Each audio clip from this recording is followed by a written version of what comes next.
Welcome back to another episode of the Miami Heat Roundtable. I'm your host, Amir. I'm joined today by Martel. You can find him at the Miami Heat Zone podcast. And we also have Trent. You can find him at the Miami Heat Network.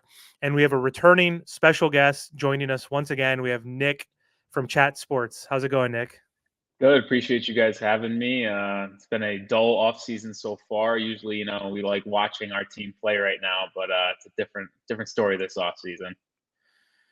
And it's unfortunate watching Boston going through this cakewalk to the NBA Finals right now. And of course, Kyrie, who was playing really amazing, hasn't been playing that great, which happens. You could play good in one series, doesn't mean it's going to happen in the next, but kind of unfortunate right now that the Boston Celtics are up 2-0 and didn't have to go through the Miami Heat this season, which is tough. But the real Miami Heat, as I should say, obviously, playing against no Jimmy, no Tyler, or no Terry, and then also a compromised Duncan Robinson. But anyway, Nick, there isn't a lot of new news, but I do want to talk to you about the biggest thing that we're waiting on, the biggest catalyst for this offseason. I think that's the Jimmy Butler extension.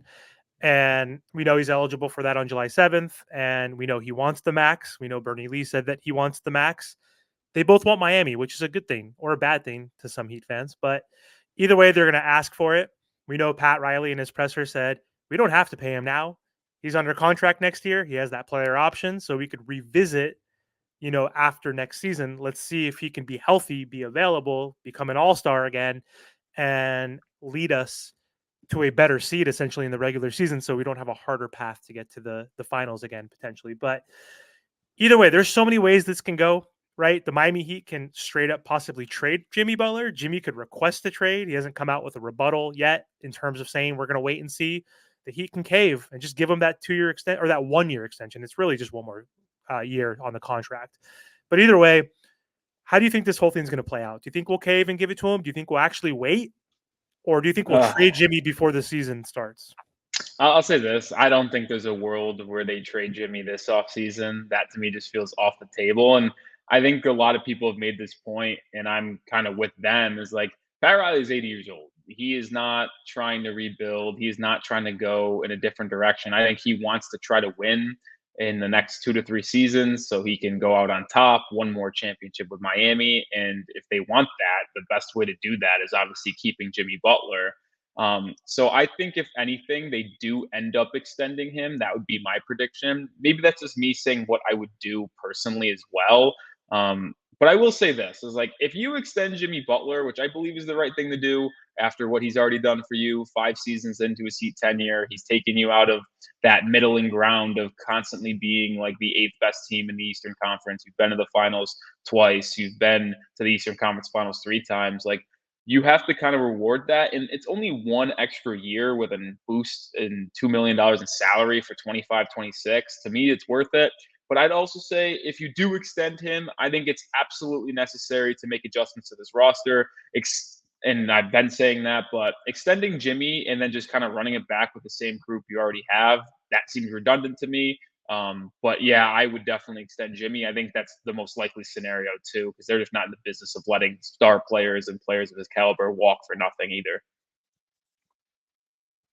But then Nick, like, how do we move forward with Jimmy though? Because like when you look across the NBA, you see all these other stars, Luca, Kevin Durant, and the list goes on, and they're actually out there playing. They're actually just a little bit more healthy. And the fact that don't get me wrong, it's kind of like what you said. Jimmy Butler's been great. Like I think that he's done just incredible with the roster that he's been given. But how can we really count on him, to help lead this Miami Heat team? Because I don't care, even if we do get a Donovan Mitchell, we still need Jimmy Butler to be healthy when it counts. And I know that he's going to troll during the regular season, but we cannot afford for him to troll, throughout the whole regular season. And we're losing games because even close like to the end of the season when he finally did come back, we were losing all these important games to Indiana, to the 76ers in the regular season right before the play-in tournament. Yeah, no, that's definitely a concern. And to me, the best way to do it, and like, this is going to frustrate some Heat fans, I think, in my opinion, but this is the way I would kind of proceed at least, is even though you are paying him that max, he's getting paid $50 million. I feel like you almost have to treat him potentially as the third option in the regular season. Now, when we get to the playoffs, I think Jimmy still got that capability of turning it on. We saw that in the first 12 minutes against the 76ers. He was clicking on all cylinders prior to the knee injury in colliding with Oubre there. So to me, like, if they do extend him, I think you need to get someone else that can carry the load with Bam in the regular season. That's always been the hope with Tyler Herro, in my opinion. It's always been like, can Tyler be that guy that's an all-star caliber player, average 25 a game? Him and Bam do most of the dirty work during the regular season on the offensive end. Jimmy can still come through in the clutch in moments throughout the regular season, but play well defensively. Had that duo with Bam on that side of the floor. But that's why we were always counting on Tyler to take that next step so he can carry the burden offensively and Jimmy could rest until the postseason, not really have to turn it on from there. So, I mean, my thing is, I just don't see a world where Pat Riley trades Jimmy because, like I mentioned, with his age, like I don't think he wants to set up his predecessor. He wants to try to win one more time, and he's obviously not going to give himself a chance to win another title as an executive in the next 3 seasons if they trade Jimmy. So to me, there's only one way this goes, and it's an extension. Man, oh man, listen, man. What's going on, Nick? Welcome back to the stream. Oh, the video, whatever. This Miami Heat team, I was listening to what you were saying, that Pat, he's 80 years old, he wants to win. And, those are interesting comments because, his actions haven't been telling me he wants to win.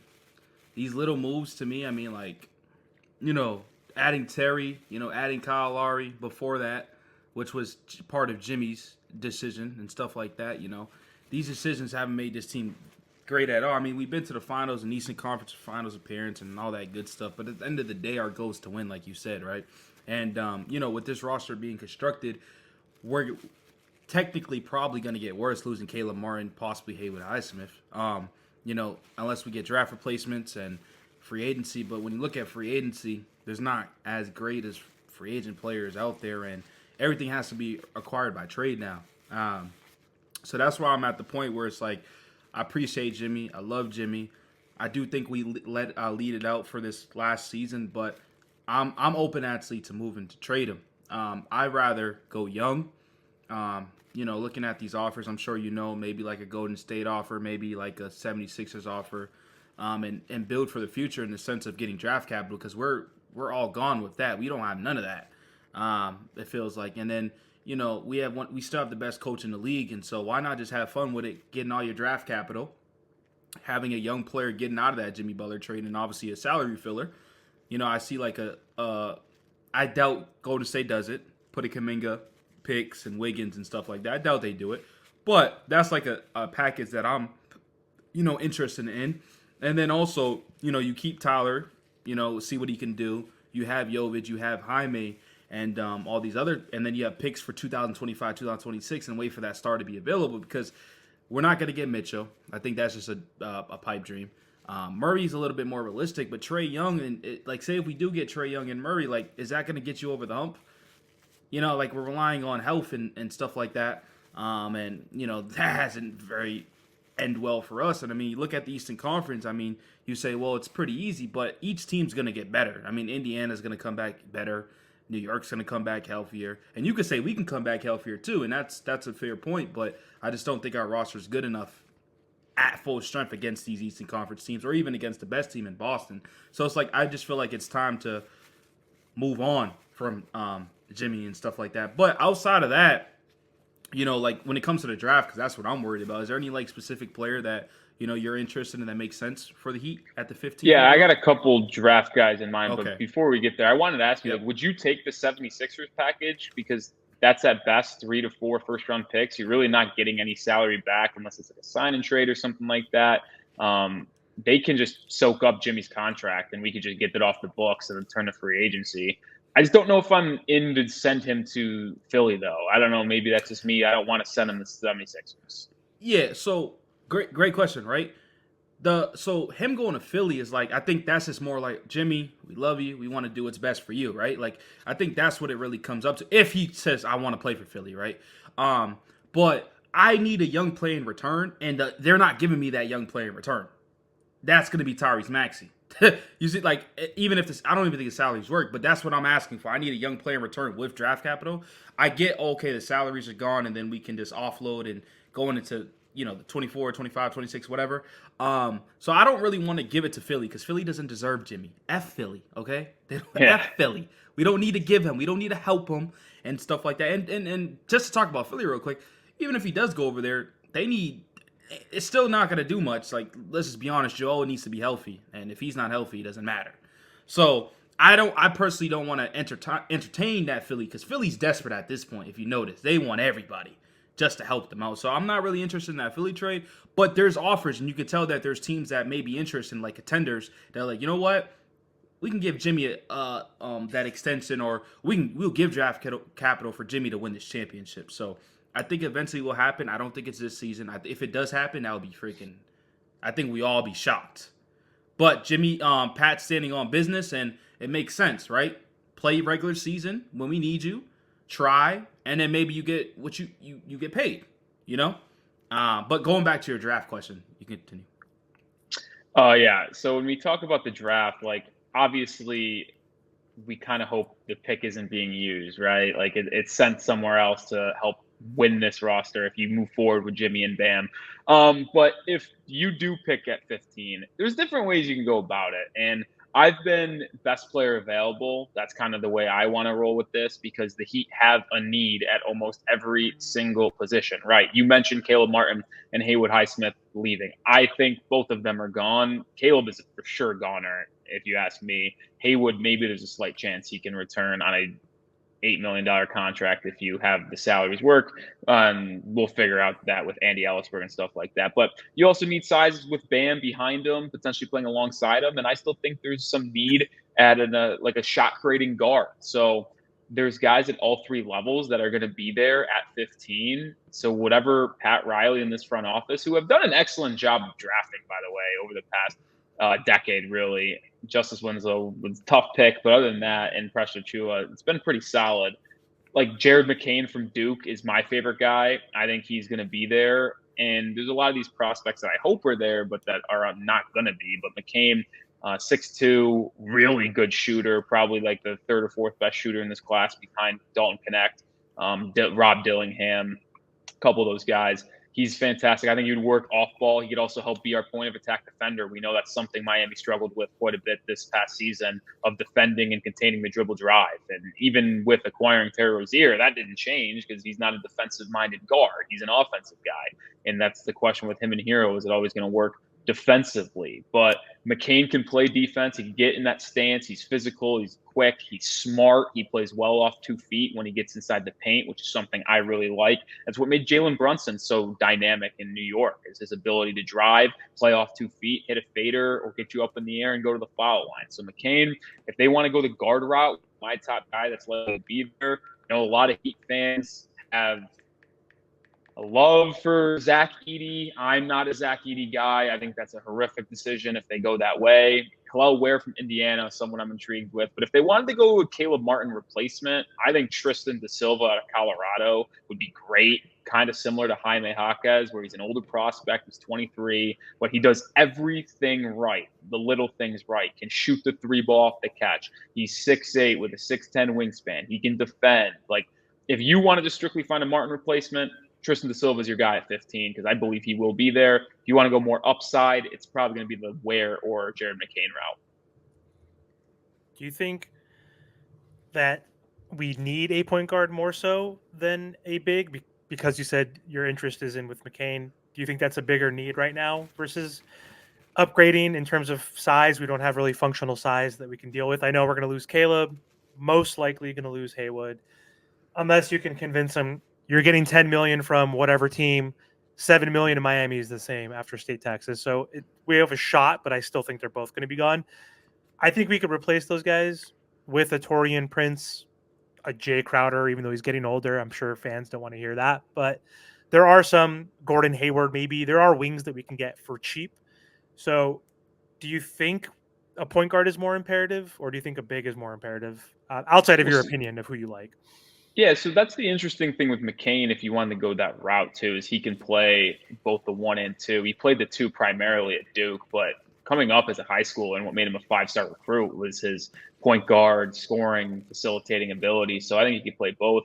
But going back to the general question, it's tough. Like when you look at this roster, like what do they do though? Because I'm still not convinced that a Herro Rozier backcourt can work, and it sucks. I think that's the biggest disappointment of this entire season, if I'm going to be honest. Is not even the fact that the Heat got bounced early in the playoffs. Like that obviously sucks. But the biggest disappointment to me is that Pat Riley finally made a trade for the first time in a long time. He makes a deal to get a guard, and we don't even see if he can work alongside your 24-year-old two guard. Like we just didn't see them play enough together and have a sample size if they can work offensively, if they can work defensively.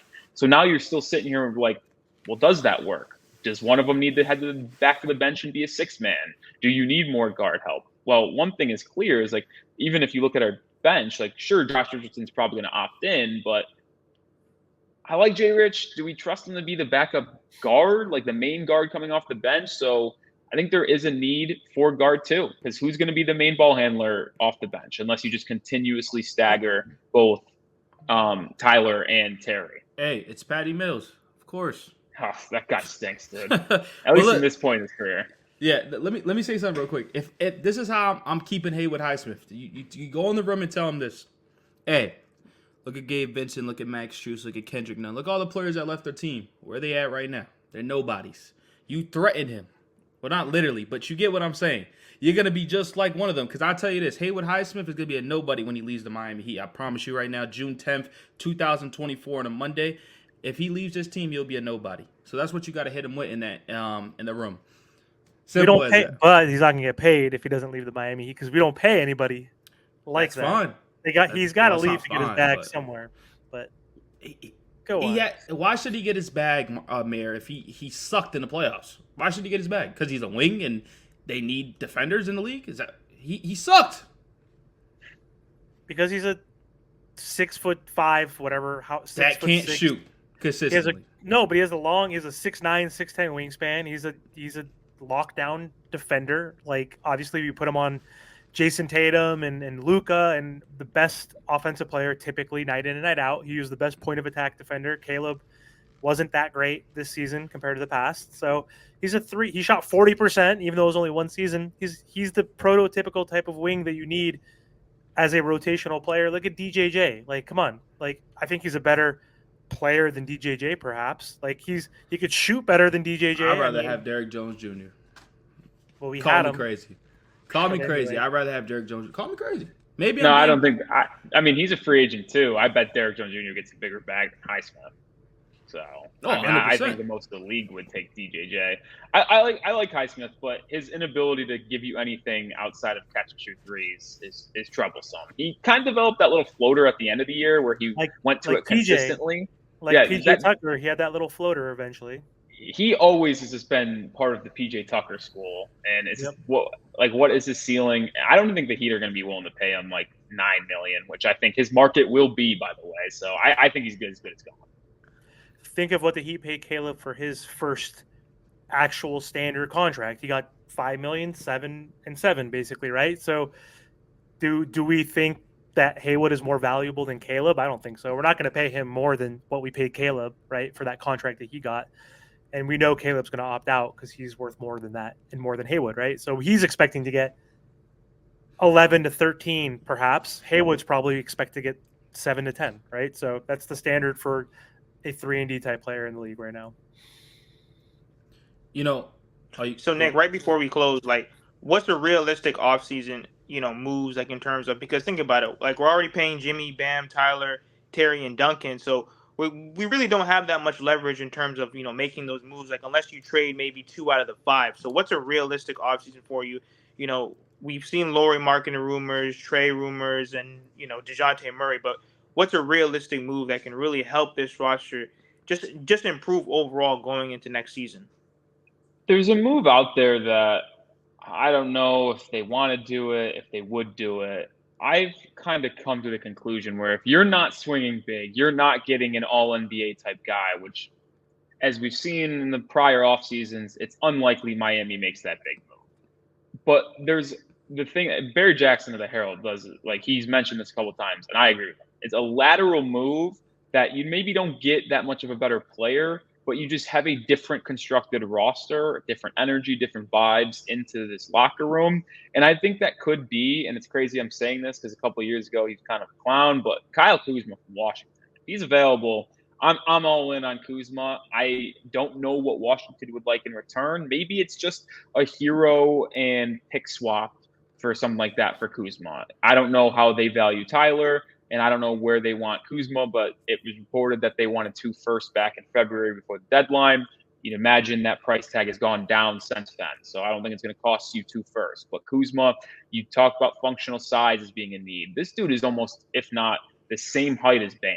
And obviously he's not a center. He's not built like that, but he can space the floor. He can create his own shot. He can play that 4 next to Bam. You get to keep Jovic. Maybe he goes to the bench, and you can keep Jaquez. You either start him at the 2, which is probably a bad call just because he can't space the floor that quite yet. But you have those 2 young guys coming off the bench, and maybe you insert Duncan Robinson in the starting lineup. Maybe you deal him in a separate deal, but a 3-man front court of Kuzma, Bam, and Jimmy intrigues me because I think Kuzma, under the right system and coaching, can be a plus defender based off his athleticism and size profile. As long as he just commits to it, I think he could. And then you still have Rozier as that lead guard that can create and score. So I don't hate Tyler Herro. I like Tyler. I want him to work out. I just feel like him and Rozier being in the same backcourt is redundant at this point. I think one of them has to go to get better size, athleticism, and the wings. It's not an all-NBA guy. It's barely even an all-star guy. It's Kuzma hits his best, but it's something that could improve this roster dramatically, in my opinion. Yeah, he also has a better contract than Tyler Herro. So 3 years, very cheap. $65 million left on his 4-year, $90 million deal. So it's a rare contract where it goes down by $2 million over the next 3 years. So when he's at the end of his contract at age 30, 31, assuming that he's still playing at a solid level, he's getting paid $18 million. It's just an incredible deal for Kuzma, and it would help Miami long term. And if you did want to go the extend Jimmy Butler route, but shake up this roster, trading for a contract and player like Kuzma would help you alleviate some of that cost for Jimmy. You know what I was thinking too, also, and I've thought about this before during the trade deadline when they were asking for 2 first-rounders, which I thought was ridiculous. But what's if we had Miami Heat scrub killer last year, Corey Kispert, I think averaged 21 points per game against the Miami Heat, shooting over 40% from 3. He's only making $5 million. It's a club option, which I'm sure they want to keep him, obviously. But maybe him and Kuzma for maybe 2 players, and then maybe we would have to throw in a pick. I don't know if it's worth it, but that could help us with shooting. He's younger than Duncan Robinson, cheap contract. That would be something I'd be interested in as a sweetener. Now, if you did get that deal done and you get Corey Kispert, which I think is unlikely because I think Washington's going to want to build forward with Kispert on that roster as their wing shooter and helping whoever they end up taking at number 2 overall. But Duncan, even though he played well and showed why he should still be a rotation player in the league and played well for Miami, I still think that it might benefit the Heat to move off of that deal with 2 years left. And I don't know if you'd have to attach a pick, but if you can just get that contract out and get a couple players in return that are just low-level role players, but equal the same salary where you're getting more bang for your buck, because even though Duncan's one of the best shooters in the NBA, still a negative defensive asset, and maybe you just want to get a couple guys back that can defend the perimeter better to help. That's the biggest question. How do you want to build this backcourt? That's the biggest question. That we talked about the Jimmy extension, but to me, the first thing you got to answer is who's going to be your starting backcourt next year. I would legitimately have no clue. Hey Nick, you're being a little bit too nice to Tyler. You know he sucks. I don't think he sucks. He's definitely had some bad moments, but listen. The part that he thinks about him is that he's so inconsistent at times because he showed you the flashes. Game 2 against the Celtics in the postseason was one of the most complete games I've ever seen. He facilitated. He hit big shots. He was fantastic. But then he just shows up and gives me stinkers the other 3 games. If he was consistent, it's there. The ceiling is there, but he's just not consistent enough, and he can't stay healthy. But we've been saying this for how long now? 5 years. I don't know. Like the first 3 seasons of Tyler were pretty awesome. He was great as a rookie. A little bit of a down second year, but then he won Sixth Man of the Year in his third year. The last couple seasons, we expected bigger growth, yeah, but the first 3 years of Tyler were tremendous.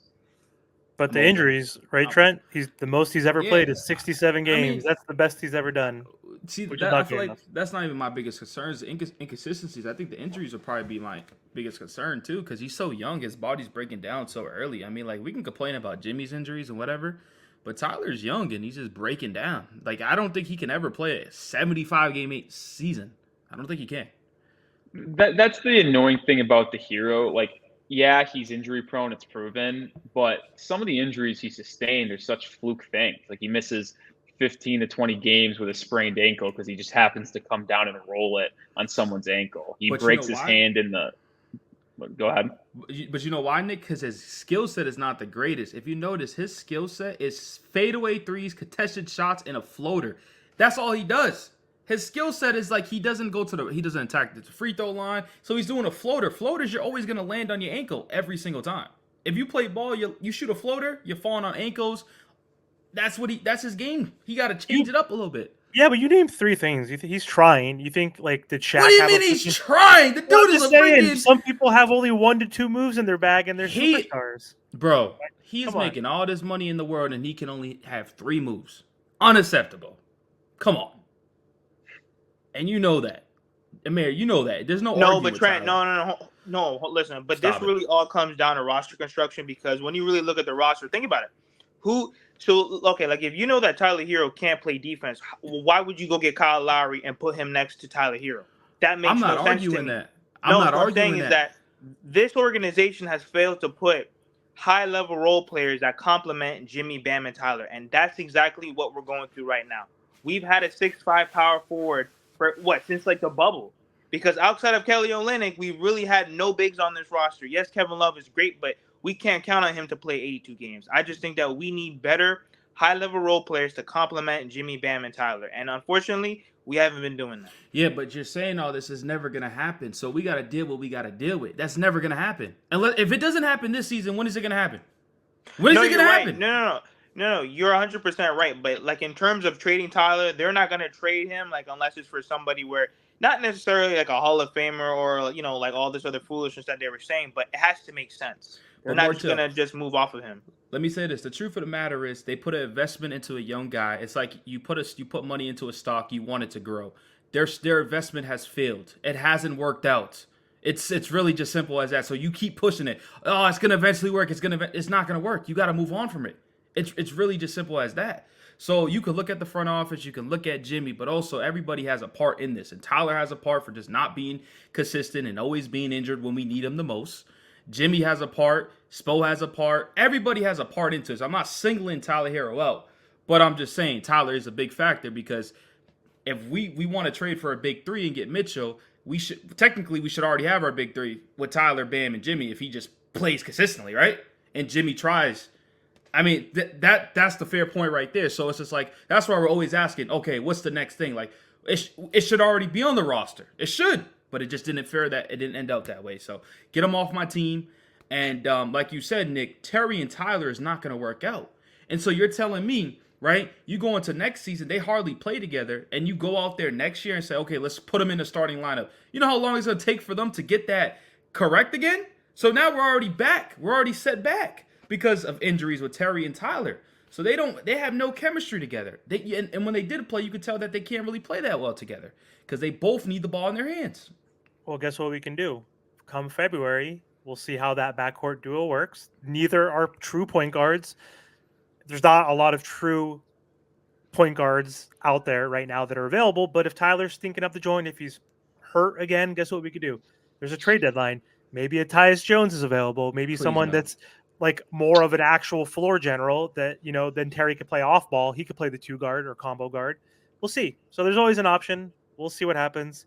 We have a whole lot of offseason left. So draft is coming up soon. That's going to be something to look out for next. Obviously, July 7th, Jimmy's contract extension eligibility and free agency in July as well. So thank you again, Nick, for joining the show. Do you want to let the audience know again where they can find you?